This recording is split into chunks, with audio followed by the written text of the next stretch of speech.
wall is a half replica of the wall down at DC with over 58,000 names of servicemen and women who gave the ultimate sacrifice in Vietnam. I believe it's 265 feet long. It travels around the country, stops at different neighborhoods, so people can pay their respects to the servicemen who did pay the ultimate sacrifice. Yeah, the one down at DC, it is an emotional experience to go there. However, a lot of people, like you said, don't have that opportunity to head all the way down to DC, and this is just our way of bringing it to them. The history of the wall, as I know it, is a group of Vietnam veterans wanted to do something to memorialize their brothers who didn't come home, and this is what they came up with. And it was at a time when they weren't treated as heroes, the heroes they are, and this was a way to bring focus to the public that, hey, a lot of people gave their lives over there. This is a very fitting memorial to them. It gets people's attention. They can rub the names of loved ones or people they know off and carry that home with them, a little piece of it. So I think it means a lot. It means more than any of us can really put into words. I had a coach in Little League that went to Vietnam, and 2 weeks later he come home, unfortunately deceased. And it's things like that growing up. I grew up in the 60s, not old enough to serve in Vietnam, but old enough to know what was going on. And seeing around me how many different people were being killed and maimed.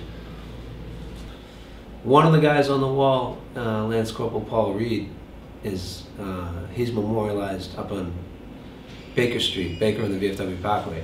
And I can remember driving by that and seeing the name Lance Corporal Paul Reed and wondering what a Lance Corporal was, and it sounded cool to me at first. And then when I realized it was a guy who, when I grew up a little bit, it was a guy who died for his country, I was in awe of him, and I think it kind of steered me a little bit. And I've told the Reed family this, that there was a few reasons why I went in the Marine Corps, and Lance Corporal Paul Reed, his memorial was one of them. And he was a local here. He grew up in Temple Street, Purham Street in West Roxbury. Yeah.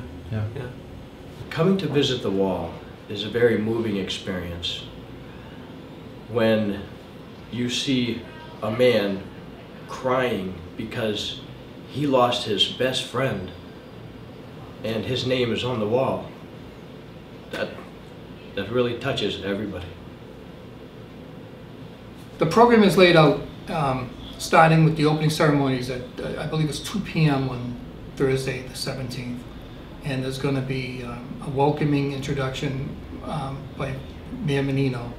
And then the Commissioner of the Veteran Services for the City of Boston is doing reflections on Vietnam. And then there's going to be bands coming in. I believe that day it's the Boston Police Pipe and Drum Corps. There's going to be the Honor Guard. Like I said, the first night is Mayor Menino, and then the second night is National POW MIA Remembrance Day.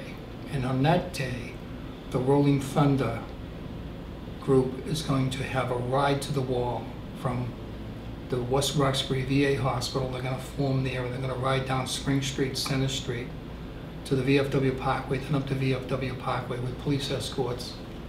And they're going to bring the names of the 39 from Massachusetts who have not returned yet. And they're going to have a ceremony celebrating them. So that's a big event. There's also going to be a flyover that night from the Massey National Guard base. Then other speakers that night is Lieutenant Colonel Wayne Perry, who works with JPAC, which is in Hickam Field in Hawaii, and they're the ones that are in charge of trying to find the remains of any people who are still over there, MIAs that are over there.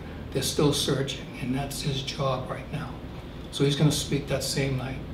And the next night, Saturday, that's Friday, the next night, Saturday, we have Dennis Lehane, a local author, who grew up in Dorchester, writes a lot of his books, mostly about Boston, very interesting. I think everybody can be knows what he's talking about.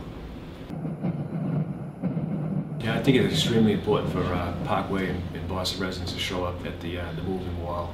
Is just to pay tribute to the men and women who never came back from Vietnam, it also speaks volumes to the young people in the community that, hey, we really do appreciate what these people do, and if you don't appreciate what they do, we really can't enjoy the freedoms that we have today. So we really appreciate that. The memorial coming to West Roxbury is it's very important.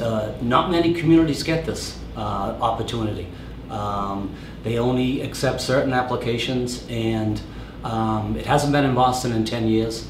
And I think everyone should come out and see it and respect those people that gave their lives for us. I know everybody's got a hectic schedule these days with kids and soccer and everything else. Please try to squeeze a little bit of your time. I mean, it's not like you're not going to enjoy yourself. There's going to be bands. There's going to be speakers. There's going to be a motorcycle run for National POW MIA night, which is the Friday evening.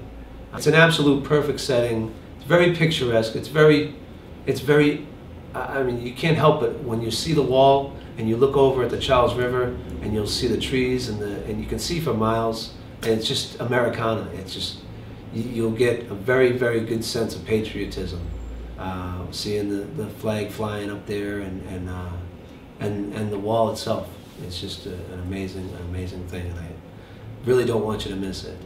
This is an important event coming here, and I think if you have the time, you should make the time to come. Bring your family, call them up, make a day of it. It's a moving experience. A lot of places call it, different parts of the wall are called the wall that heals. Well, it does heal. It's a healing experience, a growing experience. Bring your children, explain to them what happened. It gives them a better perspective on what they're learning. It's not just something they're reading in a history book. They can actually see a physical evidence of what the history is.